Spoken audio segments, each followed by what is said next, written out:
Bismillahirrahmanirrahim. Alhamdulillahilladzi sultanuhu al-wadhihi burhanuhu al-mawsuf bil wujudi karamuhu wa ihsanuhu. Puja puji syukur hadapan Allah Subhanahu wa taala yang senantiasa mengumpulkan kita dari waktu ke waktu, dari keadaan ke keadaan sampai kepada saat ini umur kita masih diizinkan mengucap nama yang mulia Allah Subhanahu wa taala dan mengikuti syariat junjungan kita Nabi besar Maulana Muhammad. Sampailah kita di bulan yang mana Allah Subhanahu wa taala menggetarkan arasnya dalam Maulid Ad-Dibai, fatadal arsyu daraban wastinsyara wasdadat kursiyu haibatan wa waqara wa wajatul malaikatu tahlilan wa tamjidan wastighfara. Di mana Allah taala dikala ingin dilahirkannya Nabi kita Maulana Muhammad, maka bergetarlah arsy kerajaannya Allah. Seluruh para malaikat diturunkan oleh Allah ke alam dunia, sehingga tidak ada di alam dunia satu butir pun daripada kerikil. Di situ adanya para malaikat-malaikatnya Allah Subhanahu wa taala. Mengapa malaikat itu diturunkan oleh Allah? Malaikat itu menyambut kelahiran Nabi kita Maulana Muhammad. Mereka mengucapkan subhanallah walhamdulillah wa la ilaha illallah wallahu akbar, menandakan bahwa kita punya nabi ini adalah nabi yang mana basyarun manusia, tapi bukan sembarangan manusia. Gak ada, setiap para nabi diperlakukan oleh Allah seperti Nabi Muhammad. Tidak ada. Kita ini beruntung menjadi umatnya Nabi Muhammad. Kenapa? Karena Nabi kita diistimewakan oleh Allah Subhanahu wa taala. Sehingga apa?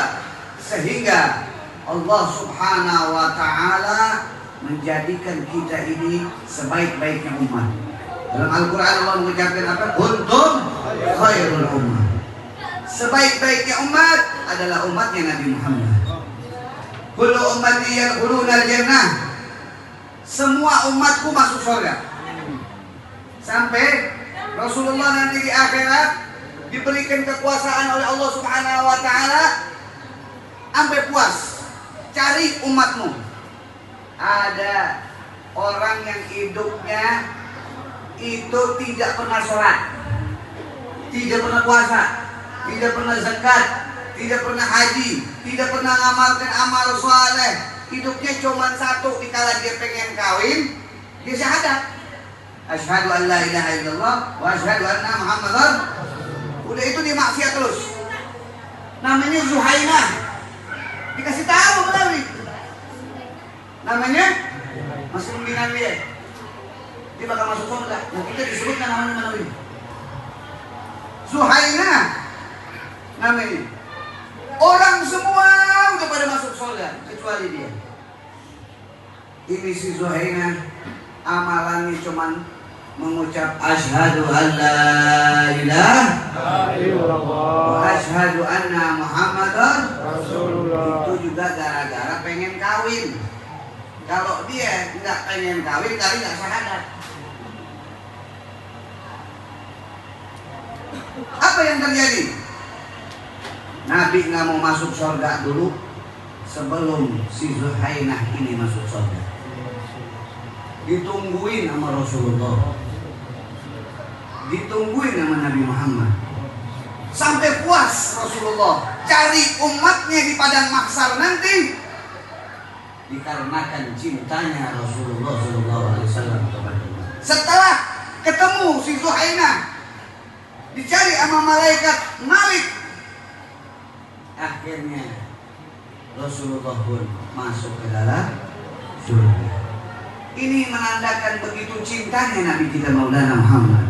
Tadi udah Ustaz Muhyiddin berikan kepada kita penerangan kenapa kita ini harus memuliakan Nabi kita Muhammad SAW di dalam kelahirannya. Karena tidak ada kelahiran yang istimewa melainkan kelahiran Nabi Muhammad. Semua para nabi itu ada 124.000 nabi. Rasul ada 25. Dari 124.000 nabi, 25 rasul, satu rasul yang diistimewakan kelahirannya. Bahkan apa? Bahkan setiap tiang-tiang aras ada tulisan Muhammad Rasulullah. Bahkan di tiang-tiang surga ada tulisan Muhammad Rasulullah. Jadi kalau orang bilang maulid bid'ah, mau ngapain ngadain maulid, ini orang nggak kenal sama Nabi Muhammad. Ini orang nggak kenal sama Rasul. Kenapa? Karena dia kagak pernah baca kitab. Dia nggak paham mengenali Rasulullah SAW. Para salafun salihin yang terdahulu, mereka seperti Sunan Ampel, Sunan Giri, Sunan Muria, Sunan Malik Ibrahim, Sunan Kalijaga, para wali songo, mereka setiap datang bulan Maulid Nabi Muhammad SAW mengajak kepada orang-orang kampung di Jawa nih untuk mengadakan Maulid Nabi kita Maulana Muhammad. Sampai diteruskan kalau di Jawa Barat ini oleh Sultan Gunung Jati Cirebon. Dilanjutkan di Banten, anaknya Sultan Gunung Jati Cirebon, Sultan Hasanuddin Banten. Dilanjutkan oleh anaknya Syekh Maulana Yusuf. Dilanjutkan oleh keturunannya yang ada di Jakarta. Siapa? Raden Fatah. Dilanjutkan oleh Sahibul Maula dan Sahibul Warbatan Al Habib Husain bin Abu Bakar.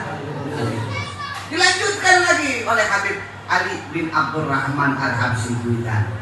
Dan terus menerus orang Indonesia diajak untuk mencintai Nabi Muhammad SAW.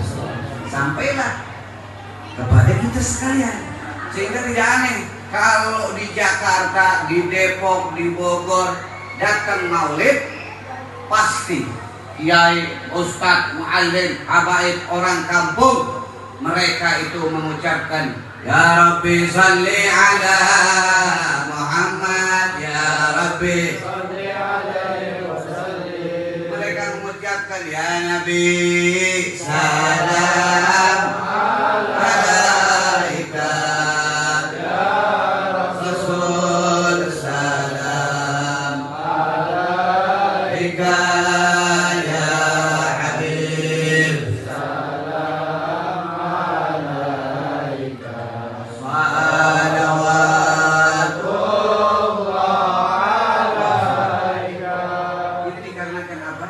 Dikarenakan ajaran 700 tahun yang lalu oleh sunan-sunan kita, oleh para orang-orang soleh terdahulu.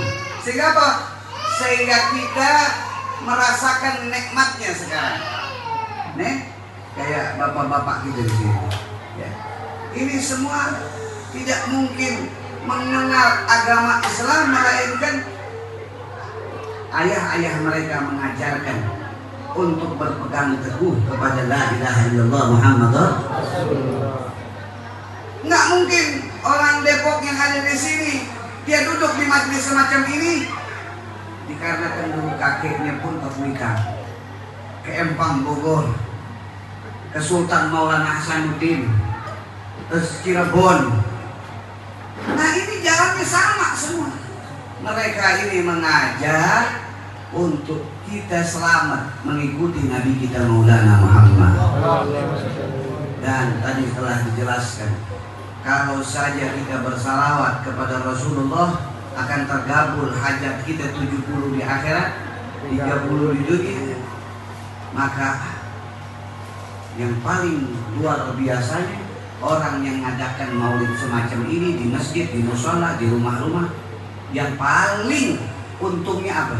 Kalau kita mati dalam keadaan husnul khotimah. Amin.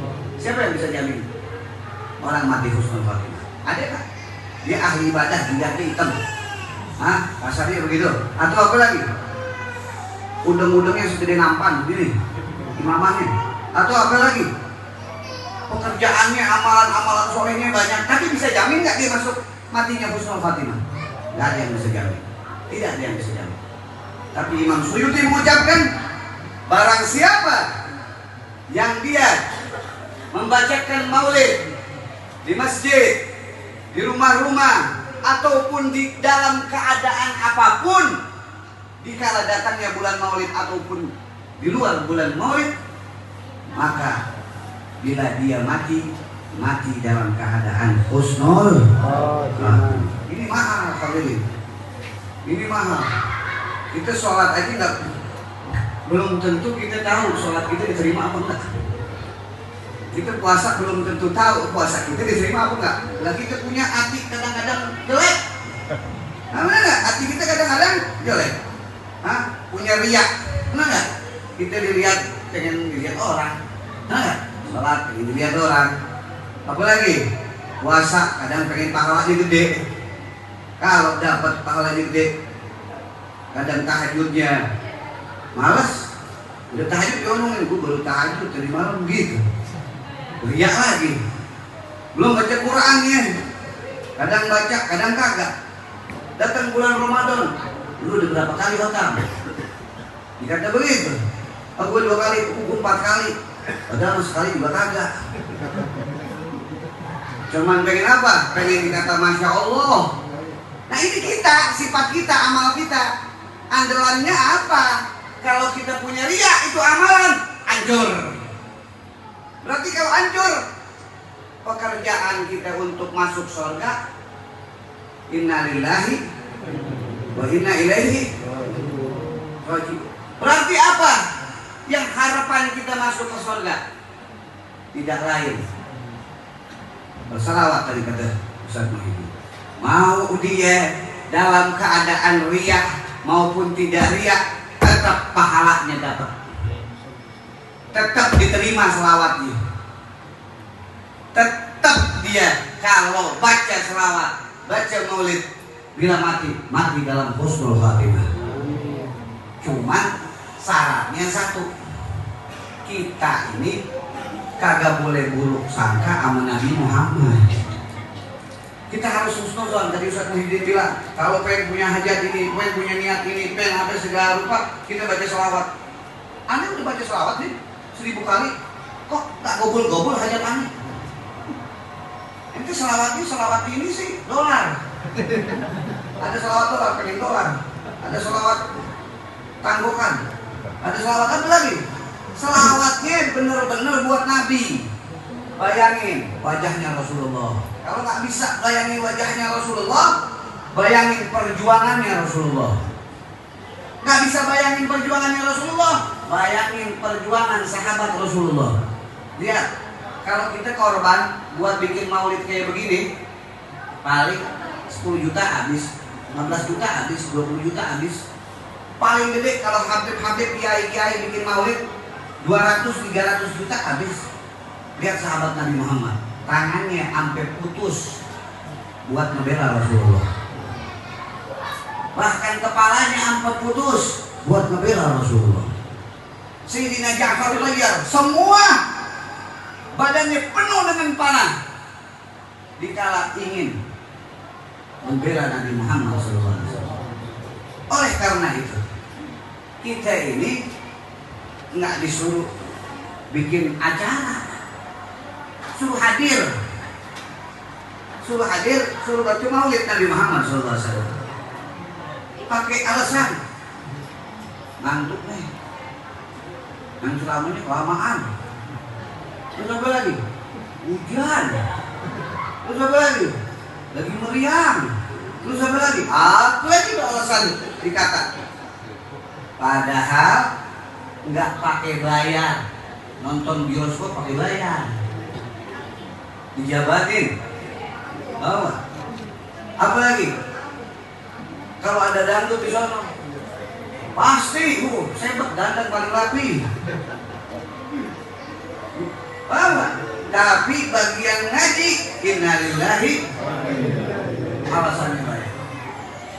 Ini nggak bayar, tetapi menyebabkan dia mati dalam keadaan husnul khatimah. Jadi kalau ada kiai-kiai, musola-musola, masjid-masjid bikin acara maulid Nabi SAW, walaupun sebentar kita duduk.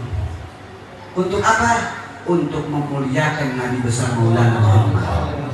Karena kita juga pengen kalau meninggal kita didatangi sama Rasulullah. Kalau wafat kita pengen didatengin, dijenguk sama Rasulullah. Jangan Rasulullah yang jenguk kita. Ada istri sama anak kita di depan mata, kita pengen balik kepada Allah, udah girang hati. Bagaimana kalau yang jenguk kita di kala sakaratul maut? Baginda kita Nabi besar Maulana Muhammad. Oleh karena itu, hilangkan alasan-alasan untuk kita itu tidak berbuat baik. Karena berbuat baik kita mati, nggak berbuat baik pun kita mati. Intinya, kalau kita ingin mati kita baik, didatangi Rasulullah, perbanyak salawat kepada Nabi kita Muhammad SAW.